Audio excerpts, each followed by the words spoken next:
Welcome to the South Carolina Lead, and this week in South Carolina, our crossover episode with our live studio audience here in Columbia for our 50th anniversary celebration of South Carolina Public Radio. Joining me with this wonderful crowd is Meg Kennard and Jeffrey Collins with the Associated Press. We're here to talk a lot about politics, the State Assembly, and what's going on in Columbia. So Jeffrey, without further ado, let's just jump into the legislative session. Obviously, we're taping this on May 6th. We're going to time travel a bit with this TV episode because the session will play out this week. This will air later on Friday evening. But tell us what we can expect in this final week of the session, Jeffrey. It sounds like abortion's coming back up. We saw that bill die in the Senate. How's it going to play out in the House at this point? We'll see how my prediction skills work. Please. So abortion will probably, if not dominate, it'll certainly be a key thing that happens. And you know, you kind of have to read the tea leaves a little bit. They've already, it looks like that bill that passed the Senate earlier this year, the heartbeat bill, you know, the one that bans abortion from the time cardiac activity can be detected. It sounds like the House is at least going to take that up, because a total ban or near total ban that the House wanted to have is not going to work. Yeah. So at this point, you know, it looks like that Senate bill will end up in committee, probably get passed out of the House committees and end up on the House floor. The key is, do the House members change it in any way? Because if they change it in any way, then the Senate's going to have to approve. And depending on the changes that get made, you know, the Senate's margin was razor thin to pass it in the first place. So if any changes get made that the three women who are Republicans or the two men who are Republicans who have opposed the total ban don't like, the votes may not be there to pass it. So next week it'll be interesting to see how all that plays out. I suspect that's part of the reason that next week is not the last week of the session.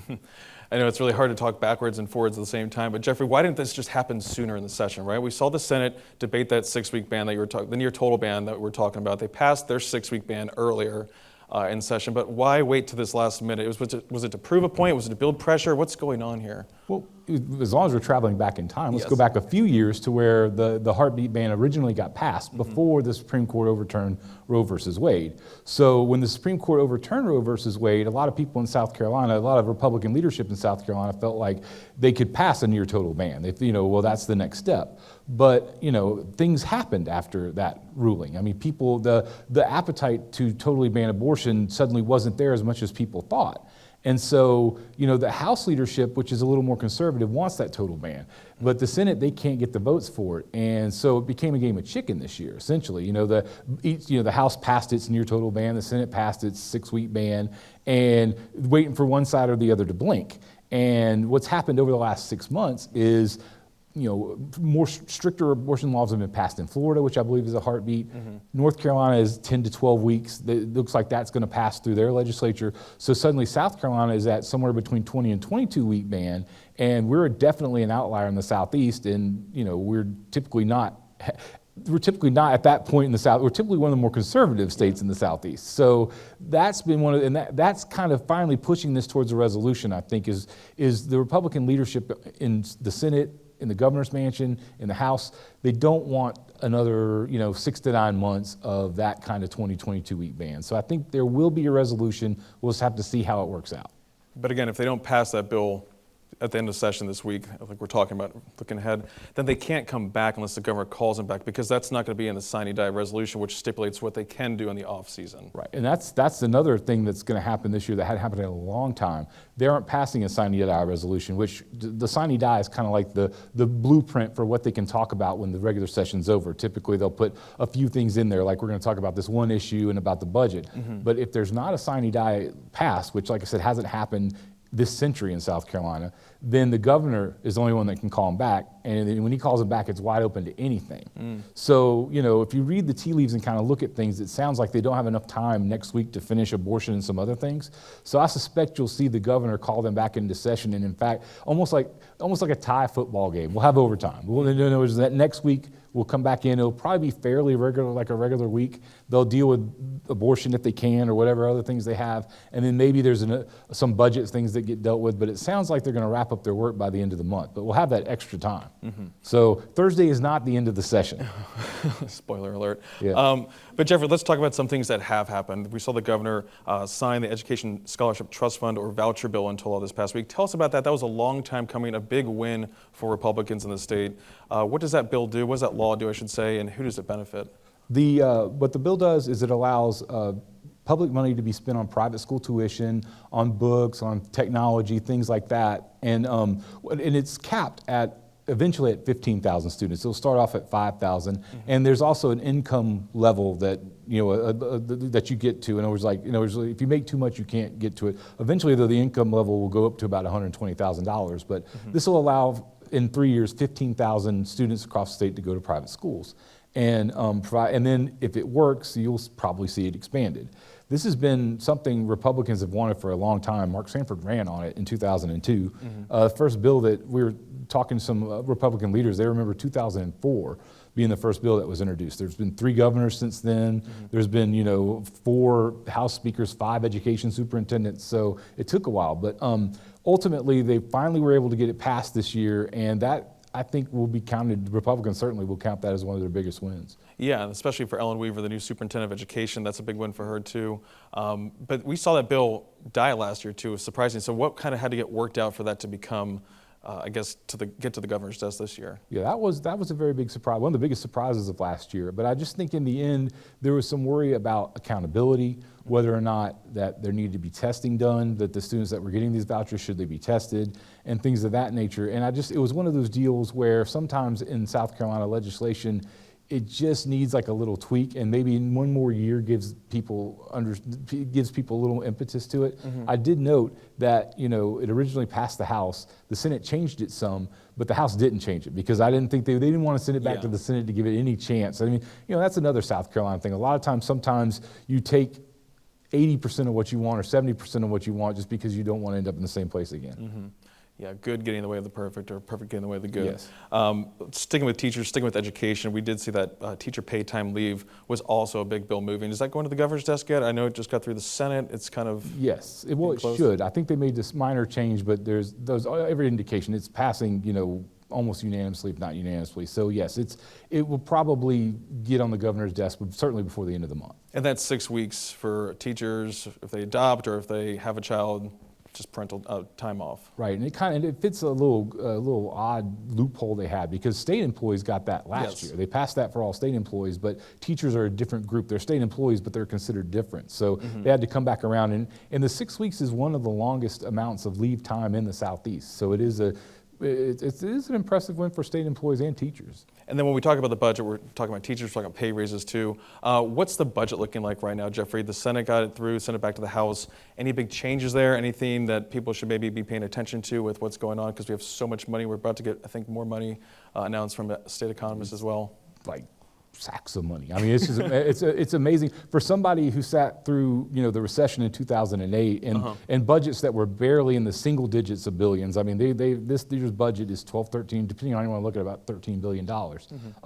One of the big things, state raises for all state employees. They've been trying to catch up salaries for teachers and state employees that didn't get raises when times were a little more lean over the past decade. So that was a big one. Honestly, they're kind of both in the same place. I mean, the one biggest difference I saw is the Senate didn't include money for roads and bridges that the House and the governor wanted. Yeah. But that being said, there's going to be a meeting of the folks that predict how much money South Carolina gets, and that's on Tuesday. And chances are there will be another 9-figure addition to the budget. I mean, hundreds of millions of dollars. Yeah. And so those few things that didn't get into the budget, suddenly they may be able to get in there. So, it's been a very mild budget fight compared to other years. And in fact, I'm not, everyone around the State House is saying don't expect a lot of vetoes from the governor even. I think everybody's very happy, which, if you have a lot of money, it's easy to be, it doesn't buy happiness, but it can rent it, It can buy you a boat. Yeah, yeah. But kind of along that line, Jeffrey, too, just talk about some bills that didn't really go anywhere that you thought maybe were going to go somewhere, i.e. medical marijuana. I mean, that was supposed to be a big one this year for Tom Davis. It got through the Senate last year, died in the House last year, was set to rock and roll through the Senate this year, and then all of a sudden, no dice. That was a surprise. I mean, because medical marijuana, last year it looked like it was coming to a vote in the House. It passed the Senate, and it looked like it was coming to a vote in the House, and they had a procedural rule that I won't bore everybody by going into the great details, but essentially the Speaker of the House at the time, Speaker Pro Tem Tommy Pope, ruled that it was out of order, and so that killed the bill last year. So we all kind of figured it would be one of those things that gets into the same position this year, but no, I mean, the Senate had an opportunity to place it in a spot where they could debate it fairly immediately, and they didn't. and take it out of committee and put it prominent. So that was kind of a surprise, and I think everybody's still kind of scrambling to figure out exactly what's going on. Tom Davis has done a lot of work on other bills. He's the chief sponsor and been fighting for medical marijuana for going on a decade now. So I wouldn't be surprised if sometime in this upcoming week they do something to help out Tom's bill. The other thing, another bill that I won't say I'm surprised, but it's ended up in the same spot as the hate crimes bill. South Carolina and Wyoming are the only states in the union that don't have a bill specifically making hate crimes, enhancing penalties when you commit a crime, an assault, something like that, based on hatred of someone's race, age, sexual orientation, those kind of things. And once again, the bill has gotten to the same place it's gotten before. It passes the more conservative House, but it ends up, and then it gets through the Senate committees, but it's sat on the floor. And that's been something that's caused a lot of friction in the Senate between Democrats and Republicans. It's really, like I said, it's one of those undercurrent kind of things, but there's a lot of anger that it hasn't come on the Democratic side, that hadn't even come up for a vote yet, that it's sat on the Senate floor for basically 2 years now and nothing.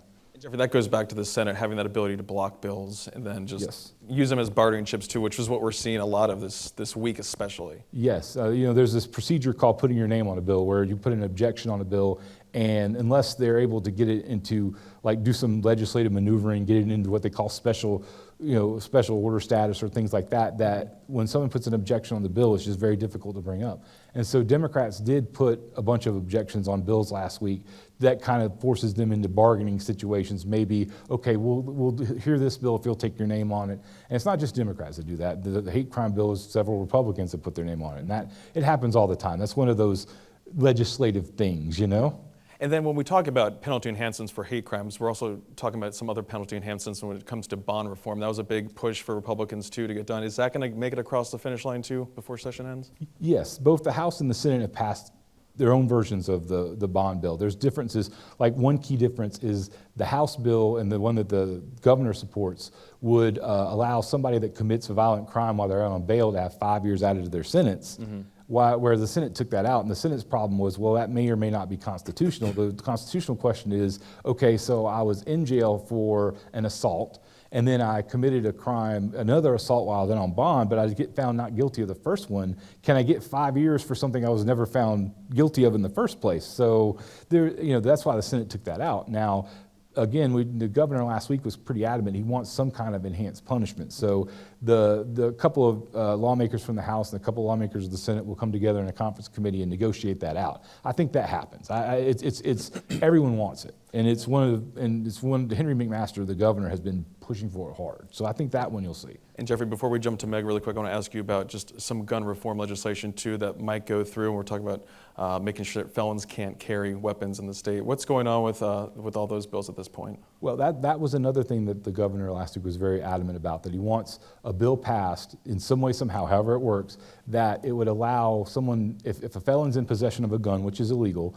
then they would get an extra sentence in state court. It's a federal law, but sometimes it's hard to kick things into federal court if there's not necessarily a place to be. It just would be easier, like a one-stop shop, right? Like if you have a felon who has a gun, sticks up a convenience store, well, you don't have to push that into federal court. You just have that all done in the state court. The other, and I think that will probably end up happening. It's just a matter, there's probably been a lot of texting and talk over the weekend about how they're going to figure that out, but I think that's going to end up happening. The other interesting gun issue is constitutional carry, is what they call it, where basically anyone that could legally have a gun could carry it anytime, anywhere they wanted, as long as it was allowed. I mean, you can't carry it like in a grocery store or places that prohibit it, but you could carry it anywhere. I've been told, that bill is right now stuck in a Senate subcommittee. It passed the House. I've been told there will at least be some efforts to try to pull that thing up some way, somehow, because there's a lot of Republicans that want that to happen. South Carolina a few years ago passed the open carry, but you had to have a concealed weapons permit. So, there's some people that are like, well, I think we're okay there, but no, I think there will be a big push. Now, if it passes, that's more of a coin flip, I think. And again, if things don't pass this week, they're still alive till next year, 2-year session. That's when things get really fun because it's an election year for everyone too. So yes. And next year, 2024, everything stays alive until then. So let's see what happens. It's a big election year, isn't it, Meg Kennard? Right? Oh my goodness. Just a little bit. Yeah. So Meg, tell us a little about your role at the AP. Obviously, Jeffrey covers the State House primarily, but you also cover South Carolina. You used to cover more of it, but now you're part of the Washington bureau. Kind of give people an idea about your role at the AP? Sure. Yeah. Fortunately for me, I still get to stay living here in South Carolina, working in South Carolina, but I work for Washington for our national political unit, our national politics team. So my focus, especially this year and next year, is the presidential race. All the candidates who are coming here to campaign, kind of keeping tabs on what's going on both with the Democrats and the Republicans leading into 2024. But I get to do all of that for national coverage, but still being here in South Carolina, where I've been with the AP and also been living for 18 years. So I feel like, it kind of gives me a good perspective while I'm covering national politics. I'm based out here, and what I like to say, I get to live in the real world, but still cover politics. So I think that adds richness to our coverage, especially when it deals with politicians and issues pertinent to South Carolina. But yeah, that's what I'm doing. Can you tell us who's going to win the race? Well, we're about to have our big meeting to decide, so I'll make sure to fill you all in. Speaking of that, Meg, we've been bouncing around the state. It's really nice. We get to travel together. We get to see the different places of the state and hear from these candidates face to face. Big news was this past week when we were down in Charleston hearing from Senator Tim Scott, who made no bones about it, that he'll be jumping in the race later this month. Well, he just said he's going to have a special announcement. Big major announcement, Yes. which could be any number of things. Indeed. But it's nice when they give us a heads up, Yeah, right? it is nice. Not just surprise. So kind of tell us how you think that's going to affect the race. I was talking to Nikki Haley the other day on This Week in South Carolina, trying to pin her down about how that's going to affect her candidacy, because again, so similar in so many ways. How do you see this shaping up? It is really interesting to have covered as many cycles as we all have. I think this is my 5th cycle or 6th, I don't know. I've been covering presidential politics since 2004. But to be in an early state, obviously there's a lot of importance on South Carolina. We're the first primary in the South for Republicans. We're the first primary in the country now for Democrats. So there's a lot of interest here anyway. But now on top of that, we have 2 homegrown candidates who have both been in statewide elected office in South Carolina, have been reelected multiple times at that level, and are also longtime allies and have considered each other friends at certain points in the past, have drawn on the same donor base, supporter base, even used the same consultants for a time. So now to have both Tim Scott and Nikki Haley in the race for the GOP presidential nomination, that's an unprecedented event, certainly for me as a political reporter, but I think all of us here in South Carolina, we can't help but watch it closely. Mm-hmm. So it's going to be a lot going on in It's South just gonna be a Carolina, lot. right? Yeah. And Yeah. we have seen that division, right? We've seen like staffers, for example. We've seen, like you're talking about, donors. So it is interesting to see that play out because money is obviously key to this and going the distance, and Tim has plenty of it.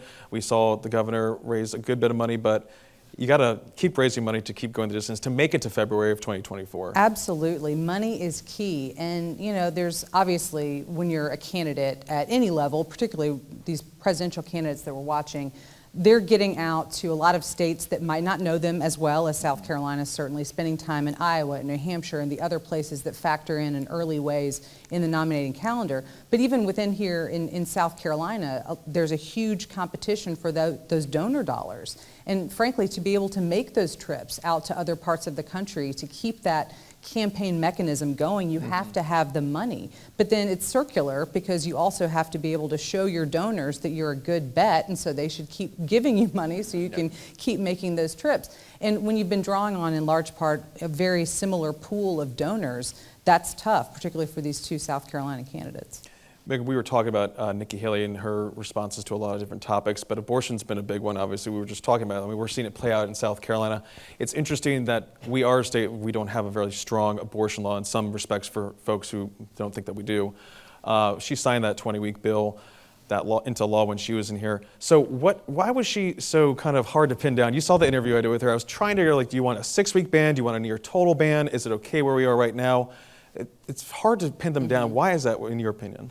It's tough. I mean, abortion is certainly, there are many issues that are going to play into this primary in large roles, but abortion is the moment right now. Like, that's just kind of the issue dating back to the Dobbs decision from the Supreme Court last year, but certainly within the GOP primary, all the candidates are kind of being asked to put down a marker and show, okay, where are you on this position? Where do you think that, the deadlines or any of the rules of the road, so to speak, should be?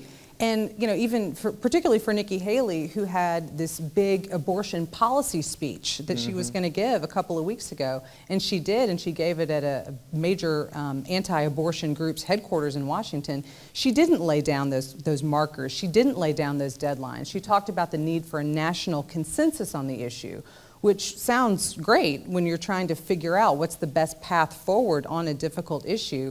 But in a campaign that's focused a lot on the numbers, the number of weeks, the deadlines, those kinds of things, she didn't really put that marker down in the sand. And from a political policy standpoint, again, I'm just an observer in this process, I'm no expert.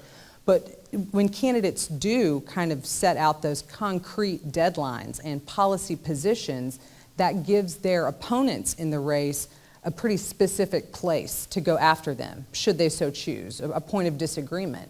And by not doing that, that does make it a little bit more difficult for other candidates in the race to say, well, I disagree with her. Well, she didn't necessarily say explicitly where she thinks this issue should be. So maybe she bought herself a little bit more time to try to perhaps eventually come to a number. But like you referenced, the governor, when she was governor, did sign, a 20 to 22 week ban, depending on how, you kind of consider the issue.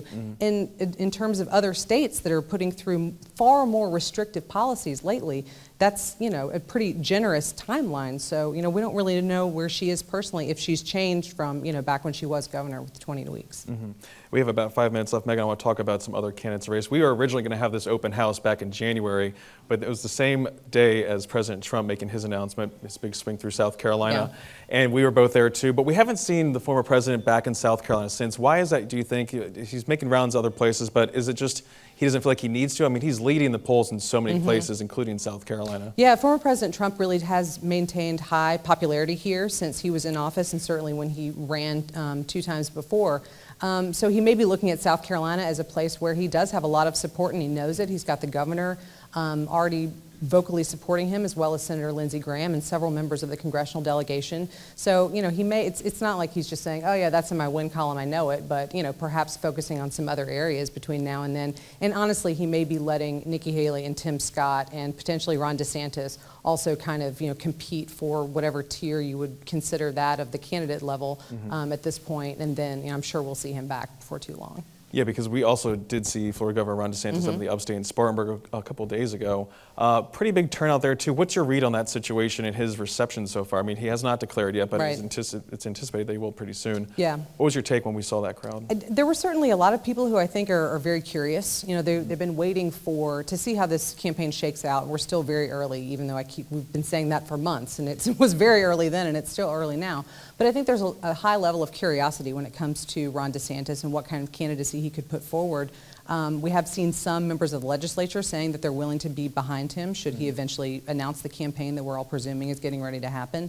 But especially in a state like South Carolina with 2 homegrown candidates as well as former President Donald Trump being very popular, it's kind of a waiting game. And people, frankly, are telling us they really want to hear more from Ron DeSantis. They're glad he made that trip and he came to South Carolina and did a couple of events, but they really expect to see candidates more since this is an early primary state, and so they're wanting to see more commitment from him to spend the time here. We haven't seen too many barbs being thrown at either of them yet. I mean, we saw Nikki Haley kind of saying that stuff about Disney and Florida and like kind of waded into it too, and then the supporters of DeSantis kind of jumping on it too. Can we expect to see more of that? I mean, they're already starting to run these ads against each other. Oh, I think absolutely. I mean, like I said, I've covered many cycles before, and in 2016 we saw this in very large part, not just with then candidate Donald Trump and the other candidates, but a lot of those kind of second-tier candidates kind of arguing among themselves. Here, we've seen that already happening a lot, especially with Governor Haley's PAC, her Political Action Committee, going after Governor DeSantis and a lot of the Disney moves. A lot of that's coming from her, but it's also coming from her PAC, and that's kind of the role that we see these political committees kind of playing out. So yeah, we're definitely going to see more of it for sure.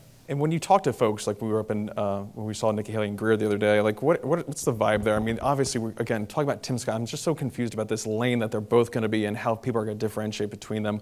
What do you see being the deciding factors between those two, in your opinion, from what you've seen? I mean, I think there are a variety of things. I think there are some people who would probably say they want to see someone running for president who has executive experience, and as a governor, clearly that's something that she does have that he doesn't. You know, he also hasn't been on the international stage. I mean, he's a senator, and so he plays a role in foreign policy, but he's been focused a lot on banking and some other economic development issues. Yeah. And so depending on kind of where you see maybe those two things factoring together, but you know, Senator Scott has said that, you know, if he's putting on a campaign, it's going to be positive, that he's going to be focusing on the good that he sees that he could bring to this race, and not kind of going after the other candidates and his competitors. And that could be a vibe that people are looking for, and frankly, maybe hungry for after the 2016 cycle and the 2020 cycle in a divisive world of politics. If people are looking for somebody with a positive message, maybe he's more their guy. We all got to stay positive. I mean, you know, I cover politics Yeah. full time, so like it's hard It's to not- interesting, yeah, right there. Like everyone's happy and nice right now, but we're Right. going to see it all. Oh, break yes. out. So, Meg, with about 30 seconds, what are you looking for? What should we be watching for in the next couple months leading up to 2024? I think we're going to see more candidates getting in, and we're going to see the candidates as they all kind of like congeal together in the race, kind of figuring out where their lanes and who's going to be going after whom on what issue. You know, abortion is clearly going to continue to come up, and so that's going to, you know, more people are going to be putting their markers down and trying to parse through that. But then, depending on what's happening with the economy and the debate over the debt ceiling, that's something that candidates are certainly going to be asked to, you know, weigh in on. And well, how would you handle this if you were president? That's real-world economic politics that affects everybody, and so we're certainly going to be hearing candidates on that. A lot to look forward to. So, luckily, we have people to do that for us. Jeffrey Collins, Meg Kinnard with AP. Thank you guys so much. Absolutely. Thank you.